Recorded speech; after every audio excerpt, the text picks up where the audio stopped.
You're about to join Jerry Parker, Moritz Siebert, and Niels Kostrup Larsen on their raw and honest journey into the world of systematic investing and learn about the most dependable and consistent yet often overlooked investment strategy. Welcome to the Systematic Investor podcast series.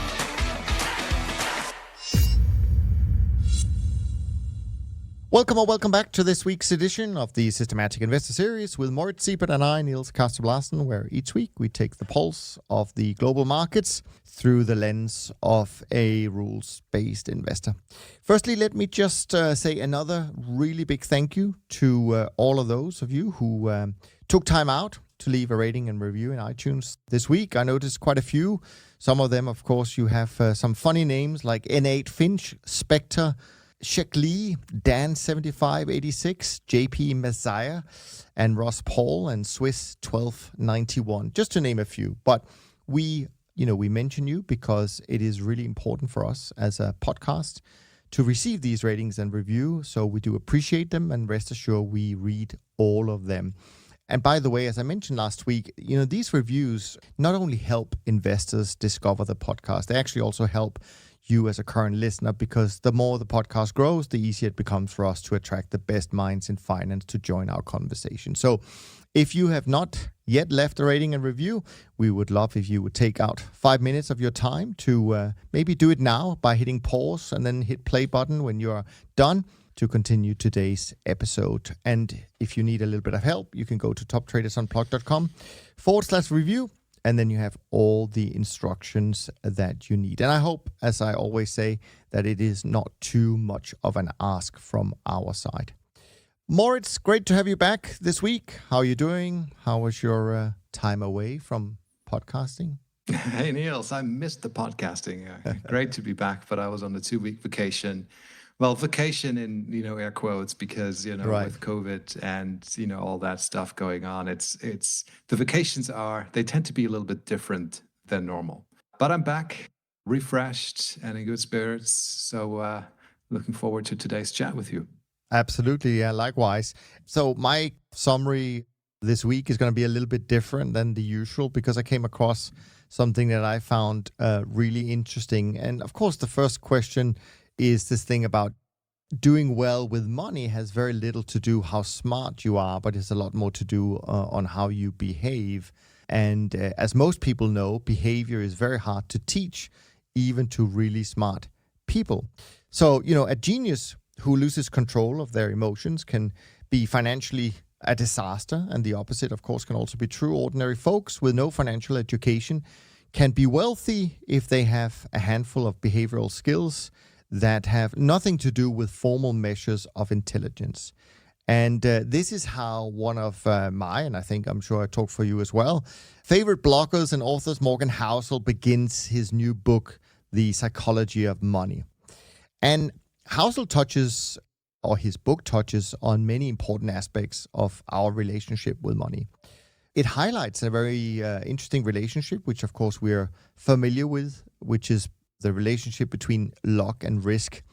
And he does that through a story about Bill Gates, who was really had 1 in a million chance that he, as a high school age student, attended a high school that had the combination of cash and foresight to buy a computer. So clearly luck was on his side.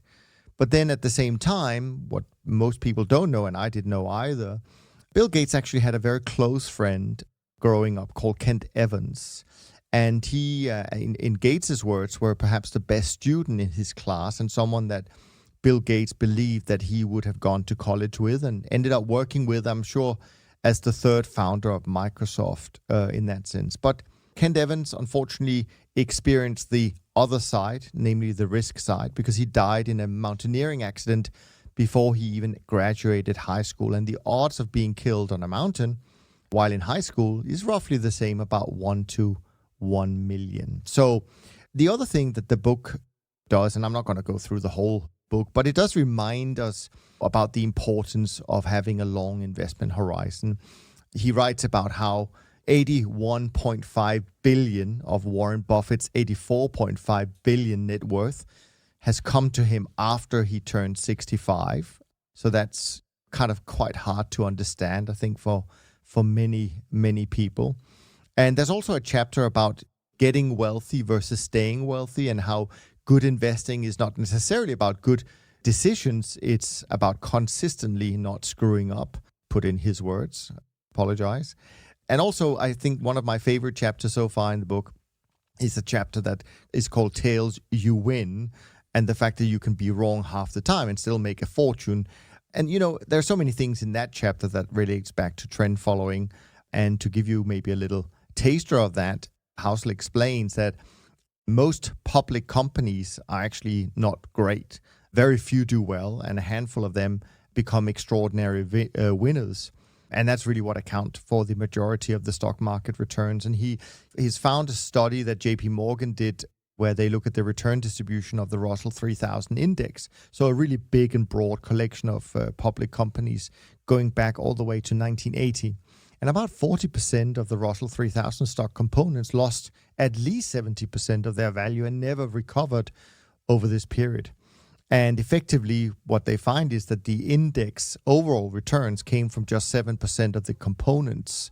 And those components then outperformed by at least 2 standard deviation, just like we're seeing right now with the FANG stocks, I think. So to me, it is just very interesting, because this is kind of what we see and why we believe trend following is a good strategy, and why you need a diversified portfolio. Because as we also see in our portfolios, we have lots of small losing trades and a few big winners, and they pay for all of these, plus generates the performance. So anyway, I recommend people look into that book in their own time, but it was just an interesting way of looking at a lot of, a different way to look at a lot of the topics that we talk about on the podcast anyways. Yes, I'm actually looking forward to reading Morgan's book. I find really everything that he writes very nice to read. Yeah, absolutely. He has just a gifted writer, a very nice way of putting things into words. And I just enjoyed it. It always comes from a different perspective. And I'm looking forward to reading his book. Yeah. We have to talk about how things are going in the portfolio. I don't know whether that's a good way to start your time back and on a podcast. It has been an interesting couple of weeks, but no, let's do this. I mean, it is what it is. I've actually had a little bit of a positive week this past week for a change, right? I mean, overall, my portfolio is down about 6%. And before you press the record button, Niels, I mentioned that really all of the sectors except one this year produced positive returns in my trend following trading system. Commodities are up, especially the energies, right? Because we were riding down crude oil market earlier this year in spring. Currencies are up, the bond markets are up, and the only detractor from the performance are the equities because of the V-shaped recovery that we got so wrong. And I think, in my case, they're close to minus 20% or something like that in terms of return contribution for the year. So they are a real drag, they're a real weight that I have to carry along this year. Luckily, the year has still a little bit of time in the tank. We're not yet on the 31st of December. Things can change quickly. Minus 6% can be plus 6% in a month from now. Not a problem with the volatility that I trade. So no reason to get depressed, but it's just, it continues to be a difficult trading environment for the way that I take positions, to say the least. And I think that's a fair statement. And we have to get Jerry back and talk about the single stocks. You and I were not trading these single stocks. I mean, if you have the FANGs on, which you just mentioned, I mean, this can be fireworks, right? I mean, Tesla is something that I observe as an outside observer these days. I remember we spoke about me having that discretionary call option trade on probably at the end of last year or something like that. And then that was a successful trade, and I haven't touched it since. And I really must say, this is probably what Mark Cohodes, if people know Mark Cohodes, a really famous short seller, he kind of says, you have to wait for the jaguar to fall out of the tree and then go after him. Kind of like, with Wirecard. There's no point shorting the thing at 200. Yes, if you can get this done and short it at 200 and, buy it back at 1, well, great. All the kudos to you. But you could have said the same thing with Wirecard at 50 or Wirecard at 100. And, this thing just then goes where it needs to go. And it seems to me that the same is true for Tesla, right? It becomes an organism of its own. detached from valuations. And you and I were not value guys or anything like that. I don't know whether it's fairly valued or not, but it seems that there's just a lot of flow, be it, out of the money call options being purchased on Tesla and Robinhood traders and retail flow going into the thing. And who knows where it's going to go? It may go to the moon, right? If you're short that thing, you may not survive it, or your portfolio may not survive it. So what Mark Cahodas is saying, and I tend to agree with that, not that I would do that discretionary trade, is you have to wait for the thing to really fall apart and then go after it, right?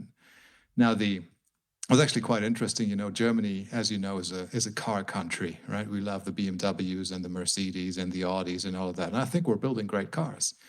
But Tesla is now worth more than all of them, right? And there's kind of like sometimes I hear or read articles about that. It's kind of like an imminent fear that, what happens if Elon Musk and Tesla kind of like knows, well, we're too highly valued and really we're not producing as great a car as, say, a BMW, and our finances aren't as great.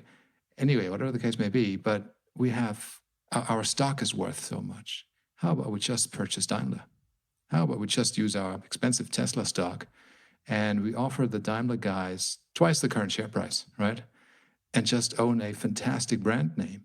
And then if we do this, nobody will then look through kind of like the fog anymore and look at Tesla. Now they will look at, oh yeah, you're building all these Mercedes cars and you also have an EV operation and all the great technology and all of that, right? And the problem kind of like goes away. So it's interesting. Well, it's certainly a stock that has attracted a lot of attention and a lot of divided opinion. I almost feel you have to be kind of careful what you publicly say about Tesla when you hear some of the stories out there. Yes. But what I will say, I think as a starting point at least, if people want a balanced view, but also a transparent view on that, they should go and listen to the latest episode of Grant Williams' podcast, because he discusses Tesla, something he's talked about in his work for a long time, but he does it with an interesting guy that has done a lot of work and who has recently interviewed one really interesting person regarding Tesla. And Carl Hansen. Sorry to interrupt. It's Carl Hansen. It's TC Chartcast. Yeah, and I'm kind of cautious because I don't want to get into that, and I've listened to it, but I really don't want to get into that, and I don't want the podcast to be involved in any of that, because it seems like it's not quite the normal play. But let's leave it at that. Let's people go and listen to it, yes. See if they're interested. From a trading point of view, and you're absolutely right, it would be great to hear from Jerry, who may or may not have, I think he does have Tesla in his universe. I think so. So Jerry, if you're listening while you're doing your treadmill, then come and talk to us about Tesla next time you're on in a few weeks. Because in some ways, as you said, I mean, some of these FANG stocks, I mean, have been fantastic from a trend following point of view. But at the same time, and let me finish the market wrap, but then I want to go back to your point about the performance and distribution of performance. So anyway, on our side, we also had a slight up week this week. We're still down for the month and for the year a little bit, mainly really from losses stemming from the dollar suddenly gaining some strength, the US equities continuing their slide, which are just positions that where we have the opposite on, so to speak, and also lean hogs and corn have been a bit tricky the last week. And then on the positive side, we saw good gains in fixed income and energy, as well as volatility. And on our pure volatility side, we had a pretty good week, actually, as we saw near-term volatility kind of come down and it's all normalized a little bit. So, but I want to get back to your point, because I think from a pure trend-following perspective, I think there are some investors out there who look at this space right now and think, most managers are kind of plus minus 4% for the year. And we kind of expected this to be a year with so many fireworks to where these kind of strategies could really shine. And then when you start to drill down, as you rightly mentioned, you find out that it's really one sector that is causing most of the damage this year. But again, it's not unusual. It happens. But what it does raise a little bit the question of, I think, after all, and that is we've seen this now kind of twice happen in the last 3 years, where you have these in the stock markets very sharp moves both ways, initially down and then up. And that is, of course, the worst thing that we as trend followers, longer term trend followers, in terms of environment, that's not good for us. So you could shrug it off and just say, well, it happens from time to time. But, now it's happened twice in the last 3 years. So I do think as an industry, and it's certainly something that we look at. I talked to my colleague last week about it, and that is, do we need to look at how to better deal with some of these extreme periods? I mean, are there things we can do? Who knows? I don't know the answer to that neither. Maybe we need to consider that these things could happen more often. And so we need to have maybe some other ways of dealing with that, but still from a trend following perspective. So I don't know if something you've noticed or thought about, or whether you just keep doing what you do and not, Yeah, I haven't thought about it too much. Good point. I mean, I think I'm in the keep doing what I'm doing camp for the time being, at least. The equities, like I've said, I mean, this year, they've been very, very difficult for me to trade. Yeah. Equity indices, I should say, to be, specific. Because, we were long when the crash happened, and then we took a beating because we stayed long until we changed, and then the thing did a recovery. So we lost on both sides. Do I want to change my trading system because of that? No, I don't. You sometimes hear people say, well, you should really do equities and trend follow equity indices only from a long, flat perspective and never be short, right? Only long. And I don't know.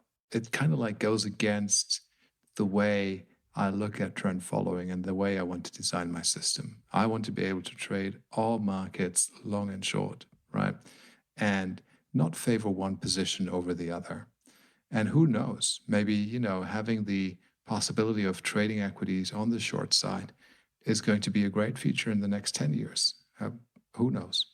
So no, I won't change. I'll stay where I am for now. Obviously, doing research into these areas is interesting, and I encourage everybody to do that. And if they're willing to share the results or let me have a look, then I'd appreciate that. But I'm currently not working on that. Yeah. I mean, I think from our conversations with Jerry, of course, one of the things that he's found is that actually for him, single stocks works better and potentially may not be as damaging as this year has been, because obviously, even though the S&P goes down, it doesn't mean that every single stock in the S&P goes down at the same speed or at the same magnitude. So, I mean, that's one way of dealing with it. But I also understand your point that you don't want to overreact. Now, of course, equities weren't the only sector that had one of these V-shaped market moves this year. I mean, energies actually also had, but there's just more meat for us to kind of capture, I would say, than in the equities, because we were positioned differently in the initial phase, so we didn't get clobbered initially. Right. So, yeah, I mean, sometimes it's just quote-unquote bad luck. Exactly true. Like, we had with crude oil at least, right? Remember this kind of 8, 9, maybe $10 drop over the weekend, from a Friday to Monday. And we were already rightly positioned for that move, right? So there you go. And then, as you know, I don't vol target, so I had a good size position on, and I kept it as that. And then there was another $20 or $25 from there to go. So I enjoyed that, which is why the energies continues to be the best performing part of my portfolio this year, even though it's detracted from the performance quite a bit in the past couple of weeks. It's now getting better. I'm actually still short. I'm still short WTI. Yeah. I never changed it for long. Right? So the past couple of months obviously have been a bit more difficult. But this past week, crude was going down, both Brent and WTI, and I was again making money from that. I think they were probably among the largest contributors of positive performance to my portfolio this week. Yeah, same on our side, absolutely, and that's natural gas is another one. Natural gas has been like down, and then all of a sudden, boom, up. All right, lean hogs, another one. Lean hogs is always volatile, but the past couple of days, it's kind of like it moved. I don't know, $9 in 3 or 4 days. So it's something's going on there. And remember lumber, lumber Oh just, yeah, what and happened we to had, lumber? Yeah. Oh my God. oh yeah, lumber had an interesting break to its positive performance. I mean, the lumber market was performing really, really well for weeks on end, just higher, higher, higher, right? And then all of a sudden, for a couple of days in a row, it was limit down, limit down, Yeah. limit down. And then I think it was Wednesday or Thursday where it was like a weird day where the thing was kind of like going limit up in a reversal, only to end the day limit Oh down. my So you God. had Okay. both limit events in one day. It is like we've said before, it's one of the smaller markets in the commodity space. Not everybody trades it. It's kind of like canola and milk and rubber and OJ and lumber. I mean, yes, you cannot get that much size done if you're a large CTA in these markets. But for like my prop PA type of portfolio, it's perfectly fine to trade it, and I get a lot of diversification from the lumber market. So I'm keen to have it in the portfolio.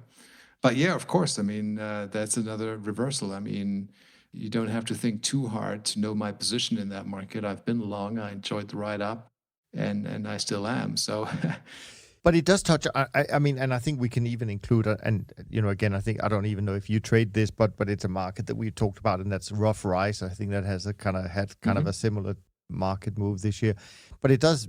I think it does raise one important point, which I think we should always stress, and that is, there's always execution risk because liquidity, as you say, you just can't get in and out if it goes limit up or down. So that is a risk you have to take into account, and that's why it can only be a small part of a really well diversified portfolio. And I don't think it should be one of the first markets you start trading, that's for sure. But at the edge, it probably adds something, but you have to be able to withstand not getting out, at the price you thought you could get out, because you could have several of these days. yes, I mean, having limit events on consecutive days is something that's not nice if you have a position and you're wrong-footed. Don't forget, I mean, in general, those limit up, limit down events tend to occur more often, in my experience at least, in the commodity markets. Yeah.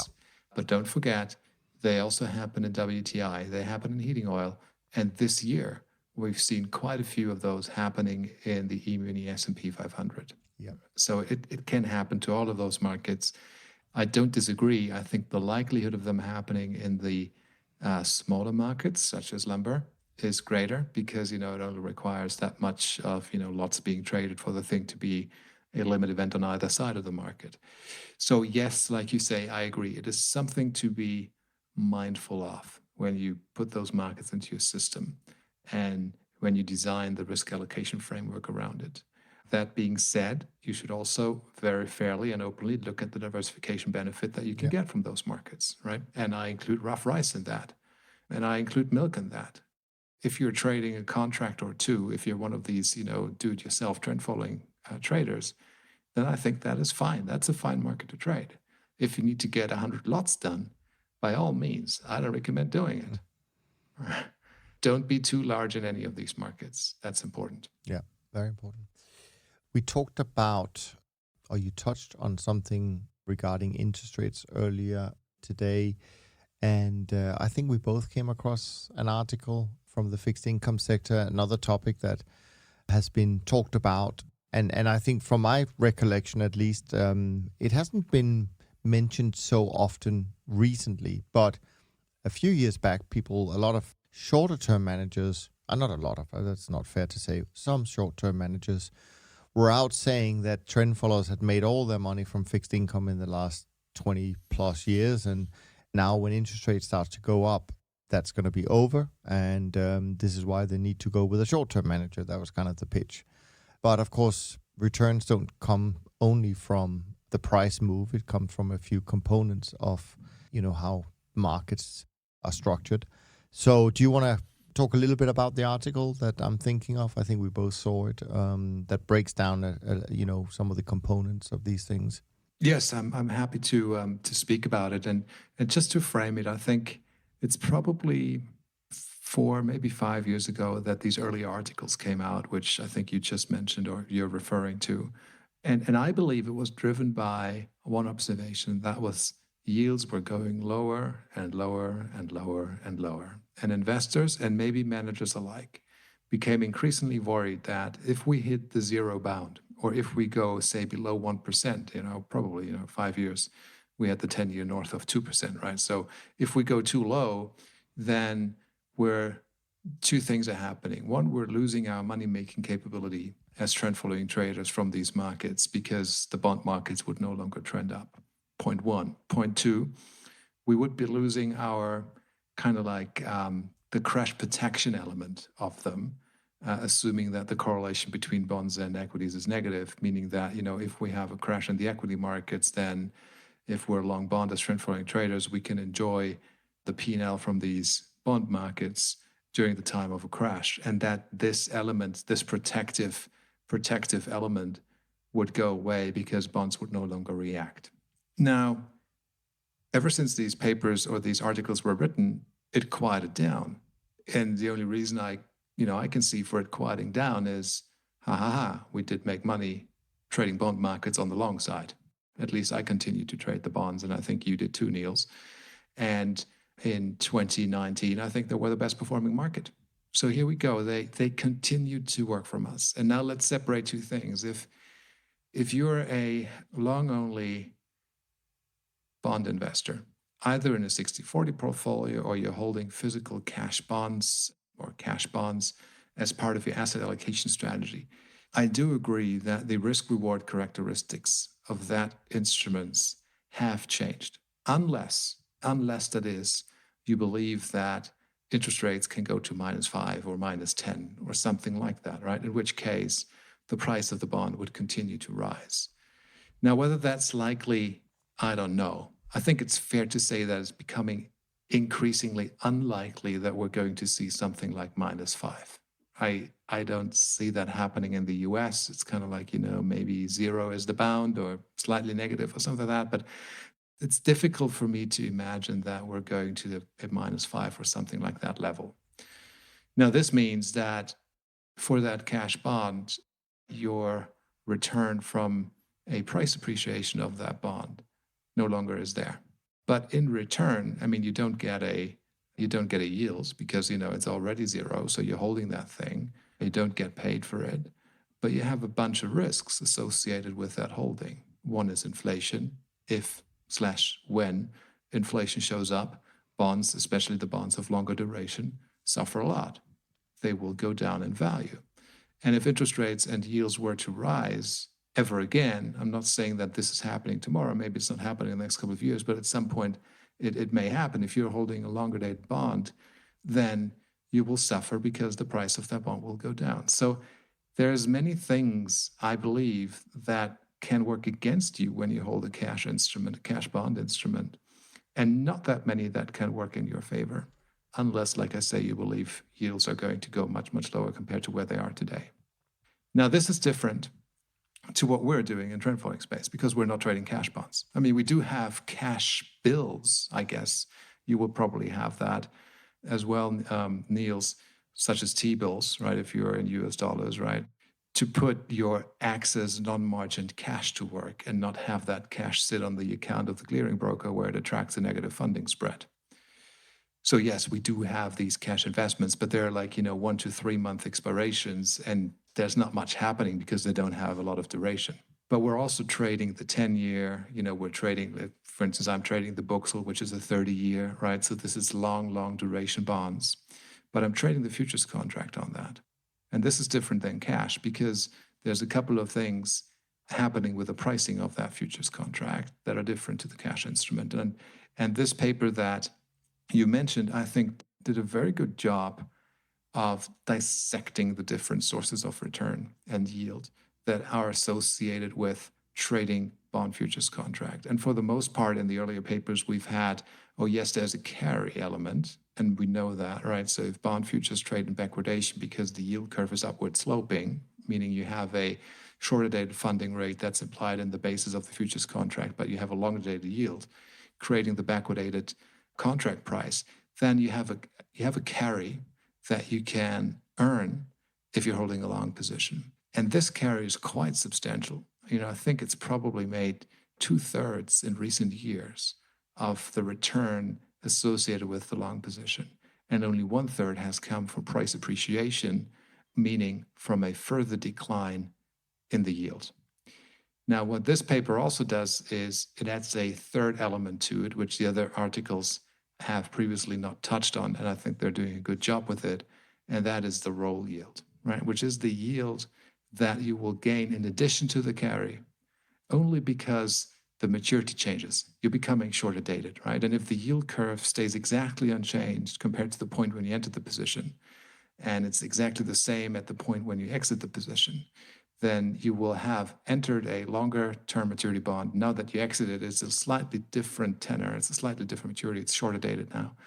And if the yield curve is normal, meaning upward sloping, then you get that roll yield. And this is another very important element and factor of our returns.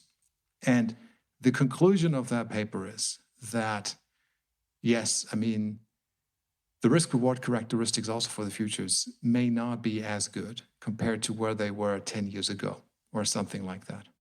But if the yield curve is upward sloping, if we're in a normal interest rate environment, which, by the way, even if yields rise, the yield curve can continue to be upward sloping. It's not a given, right, that there's an inversion at the 10-year point or something like that. So because of the carry and the roll down element, it is still an instrument that deserves a place in a diversified trend following portfolio. And I concur with that. I think this is true. I'd like yields to be higher for many reasons, right? For reason one being the obvious one, I will earn more interest on the cash that I'm not using because I'm not, and I will also earn more interest on the margin. And I think it would positively affect the pricing of other assets as well, equities included. There's probably then more going on in the currency markets. Anyway, I'd like yields to be higher, but they are not. But to say that because they're low or because they're zero, I'm now going to toss out the bonds of my portfolio, that is not something that I am willing to do. And who knows, at some point yields will rise, right? And I mean, the carry has contracted quite a lot. The carry that we had, I mean, the steepness of the yield curve was much, much larger years ago compared to where it is today. But because the carry is relatively low, it also means that if we were to take on short positions, which sometimes we do, then it doesn't cost us as much because then we're on the other side of that carry. Then we're paying that carry, right? So it may be a beneficial or more beneficial environment to trade the bond futures on the short side compared to recent years. Anyway, I don't want that to be a monologue. Cutting a long story short, I think that was a good article, and they've done a good job explaining how it works. And I concur with the conclusion that fixed income futures have a place in a diversified trend following portfolio, regardless of the current yield environment. Yep, I couldn't have said it better, or maybe not even shorter.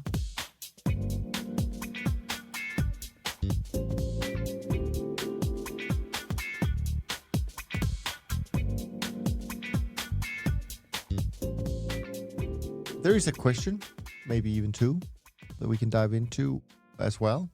So we like, obviously, receiving your questions. So by all means, send them to info@toptradersunplugged.com, and we'll do our very best to give you some things to think about, at least. So this question is from Mike.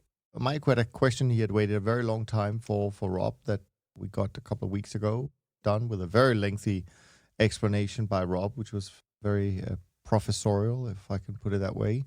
Now here's a different question, which I'm sure you will like, Moritz, and that is, a colleague and I are looking for a platform to paper trade a system. The platform would ideally have the following characteristics: aggregate live pricing data across liquid securities in a global markets like stocks, futures, options, execute trades across all said securities in a programmatic manner, including ability to take short positions and apply leverage, access to data from various sources. I would prefer if data is passed in a way that allows time and context to be interpreted well.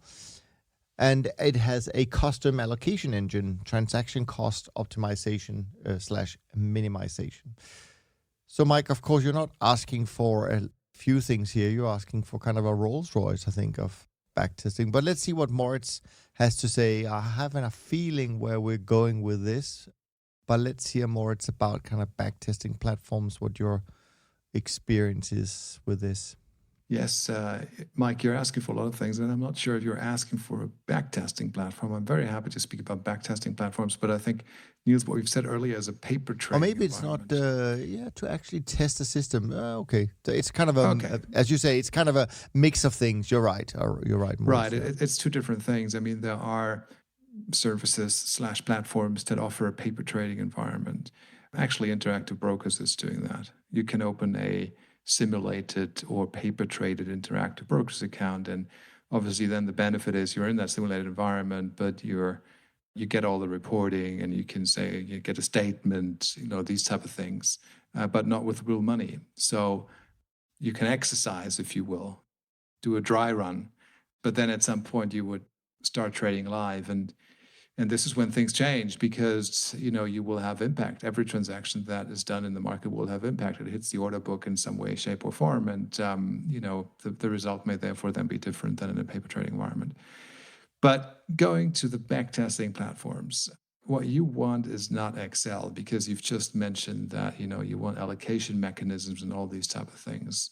There's two things. I mean, if you don't want to do it DIY, right? You can set all of that up in Python, but it requires you to be skilled in Python, and it requires you to put in the labor and spend the time to get it done.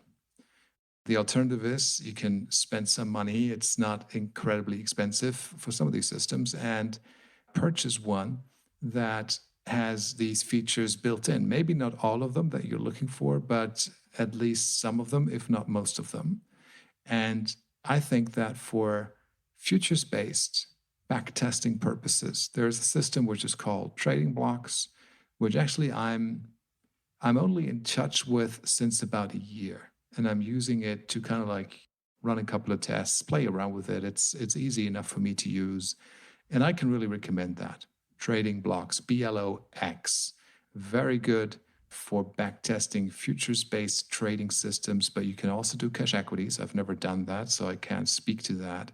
But I know that for the futures, it works really well, and it connects to one of my favorite market data providers, which is CSI, very seamlessly. It has great stats, it has great charts, it has fantastic statistics, it produces orders, etc., etc. So I think for the price that you're paying, you're getting back a lot in return, and it's worth to have a look. And another one, well, two other ones that I've worked with in the past. One is called Multicharts.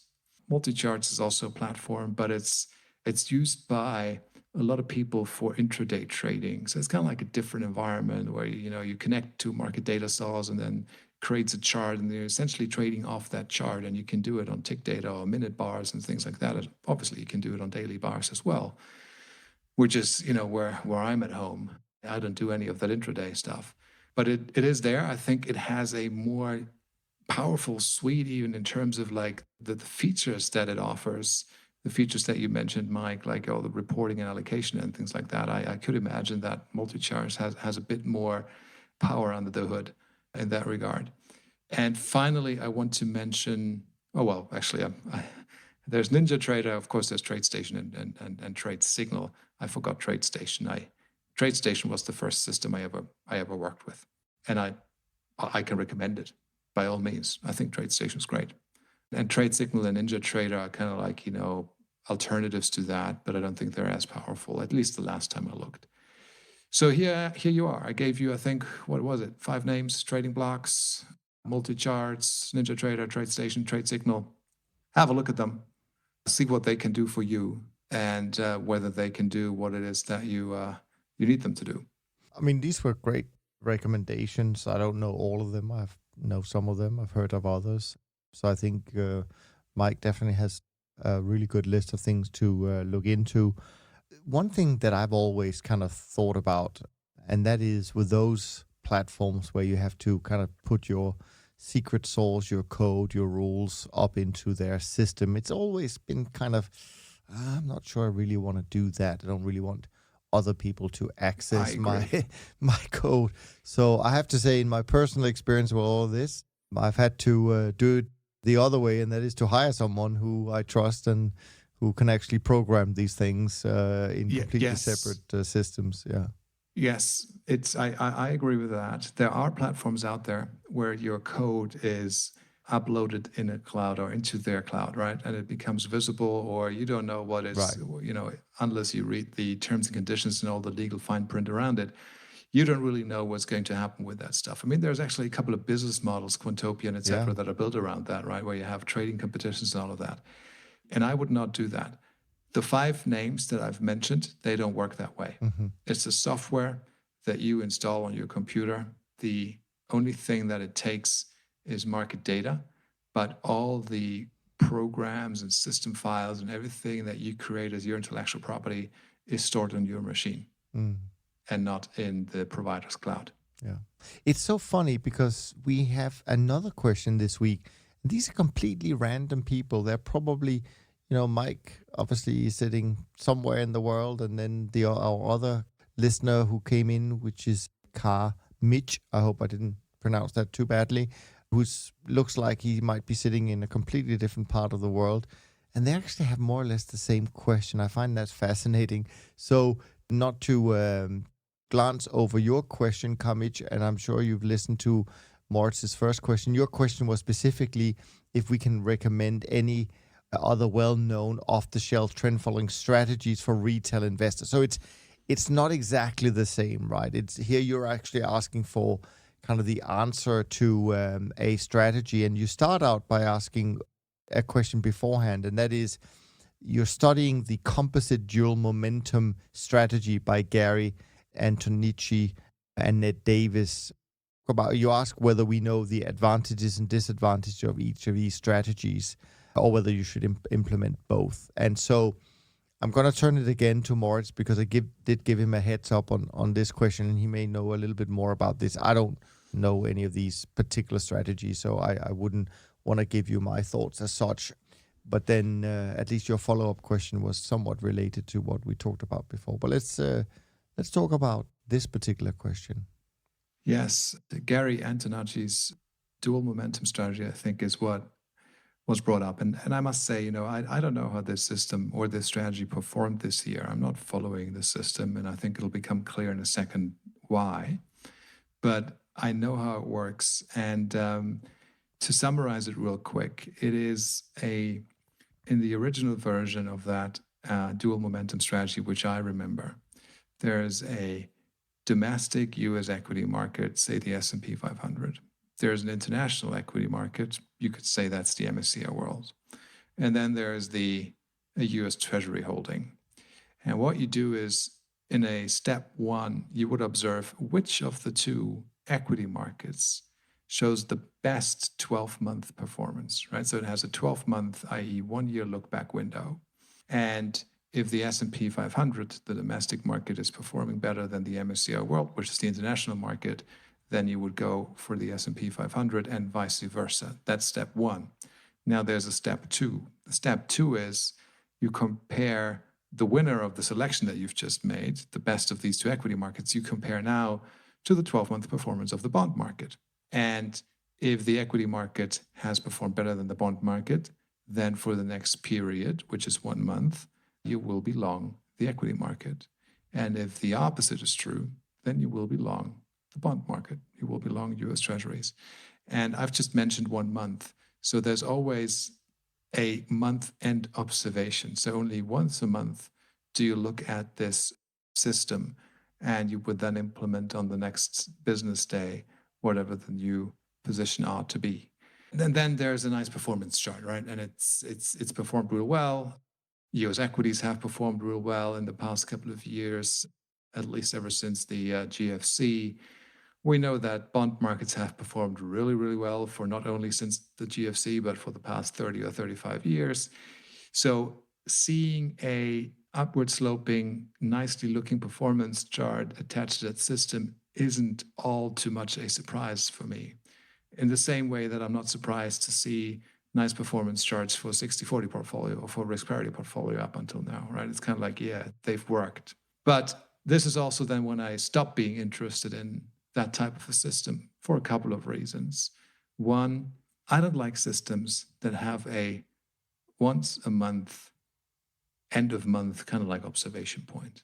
I mean, I get it. Yes, you say, okay, it's more stable. I'm not over trading. There's less activity, right? There's not too much stuff that needs to go on. But don't forget, you're also very dependent on that single point, right? If on that day there's something crazy, or is it just a very volatile market, it may come up with a different signal than the day before or the day after. So you're very dependent on just that observation point. And I want to mention Corey Hofstein, who in the past couple of months has written about this timing lag, which is something that we as trend following traders have known since many, many years. But I mean, this I think is important, right? So one way of improving that is to say, well, why not do it every day? If a month has 20 business days, you could do 1/20th of that system every day, right? If you have a large enough portfolio.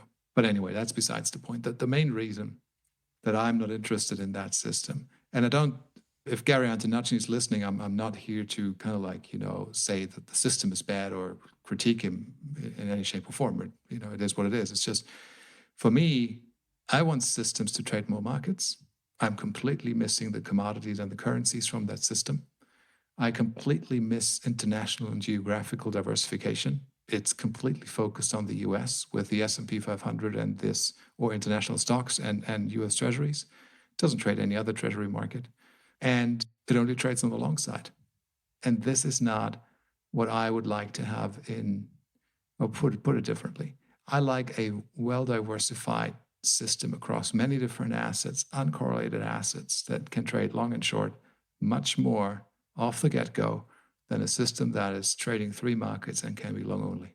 Yeah. And I mean, I think the origin of the question also comes from something that we have spoken about on the podcast over the last year or so, and that is, what are people to do if they have been brought up in the world of the 60-40 portfolio? I mean, do you just keep sitting with that, even though the 40 part is not going to work very well for you going forward, given where rates are? And of course, Bridgewater and Ray Dalio, as the largest hedge fund in the world, coming out in July saying, well, we're probably going to stop using bonds in our 40 because we don't believe that it's going to do exactly what you said. No return. And it's the returnless risk you're ending up with. So I do understand this idea of, how do I know to switch between bonds and stocks? And I know some people who does that, and they have models for that. But I'm with Moritz completely that obviously we much prefer something that is fully diversified. But I understand where you're coming from. Is there a way to kind of trend follow in some ways and decide whether to be in one asset class or the other? But I will say, though, that this off-the-shelf trend following strategies for retail investors, I would stay far away from those, because I've never heard about any off-the-shelf trend following strategy that will make people money, frankly. So be careful with that. Do your own research. The thing is, trend following doesn't have to be complicated, right? I mean, I think a lot of things can be done in a relatively simple way. So I'm not suggesting that we all go out and become competitors of the top managers in the world. I don't think that's necessary to do well, and to have some kind of dynamic portfolio allocation that will over time just protect you a little bit more and allow you to participate in some bigger moves. And I think if you can do that, going back to my very early comment about someone like a Warren Buffett, I mean, what really has made him super wealthy is the fact that he's been doing it for so long. So if you can generate a decent return, but you can stick with it for 30, 40, 50, 60, and in his case, probably 70 years, that's the compound effect you really want in your portfolio. And I don't think you need super complicated, fancy rules to achieve a decent return to achieve that, frankly. Anyways, cool with all these questions. We appreciate that. Anything else, as time is flying? We're almost at the hour mark. We won't keep you more than necessary. Anything else, Moritz, that you wanted to bring up before we do a little bit of a look at what's happening in the wider world of CTAs? No, nothing else. Not that I can think of, at least right now. Looking forward to the next session with you guys. Yeah, absolutely. So Friday was actually a good day, I think, for most trend following strategies as far as I can tell. But it is still a month where, most strategies are struggling. And what's interesting to me is a little bit that actually the short-term traders index is down. So anyways, the numbers are that the beta 50 index is down about 40 basis points for the month, but also for the year. And this is as of Thursday. The SocGen CT index down about 0.75% for the month, but down 2% or so for the year. The trend index down 1.35% in September and slightly down about 60 basis points for the year. And then the short-term traders index, which has definitely been the best performing this year, is down about 1% in September and up still 2% for the year. And then contrasting that, you have the MSCI World Index, which is now down 3.6% almost in September, but still up 40 basis points for the year. And then on the flip side, going back to the 64 portfolio, you actually have seen some positive performance from the World Government Bond Index. It's up about 50 basis points so far. Those were the numbers. As always, let me just say that we did publish a new episode, or the last episode in the current series, in the Global Macro series, with Professor Steve Keen, and that came out this week. Super interesting conversation. We got a lot of feedback and reaction to that, and Steve is an interesting person to listen to. So go and check that out if you don't mind. Also, questions, as mentioned before, info@toptradersunplugged.com. That's where you find us, and we will do our very best to answer the questions. And of course, you can always follow us on Twitter. We got some guests lining up for you, of course, as always, trying to line up something good for the next few weeks. So stay tuned. But for now, Moritz and I are tuning out. Thanks so much for listening, and we'll be back with you next week. In the meantime, be well. Thanks for listening to the Systematic Investor podcast series. If you enjoy this series, go on over to iTunes and leave an honest rating and review. And be sure to listen to all the other episodes from Top Traders Unplugged. If you have questions about systematic investing, send us an email with the word question in the subject line to info@toptradersunplugged.com, and we'll try to get it on the show. And remember, all the discussion that we have about investment performance is about the past, and past performance does not guarantee or even infer anything about future performance. Also understand that there's a significant risk of financial loss with all investment strategies, and you need to request and understand the specific risks from the investment manager about their products before you make investment decisions. Thanks for spending some of your valuable time with us, and we'll see you on the next episode of The Systematic Investor.